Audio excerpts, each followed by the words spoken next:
Alright, today we're going to show you how to clear the maintenance required light. Normally when you get an oil change done at a mechanic or a Jiffy Lube or any other place, they usually reset it, but last week when I did it, that guy didn't do it. So I'm just going to show you how to do it. It's fairly easy. All you have to do is go to your the odometer switch. Just go to trip A. As I don't know if you can see it, but yeah, that's there, right there. Trip A. Go to that. Once you go to trip A, now to see this, you have to put a key in the key in the ignition and just turn it on. Don't need to turn on the engine, but just turn it just so that you see the lights on your dashboard.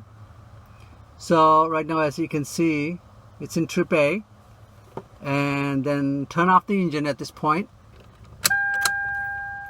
and hold down the odometer switch and turn it on again. Okay, now you see those lines that are blinking there, and also the maintenance required is also blinking. Okay, now it's finally gone. Okay, now maintenance required. Look at that, now it's 0 after blinking. Now you turn it off and turn it on, and it should be gone.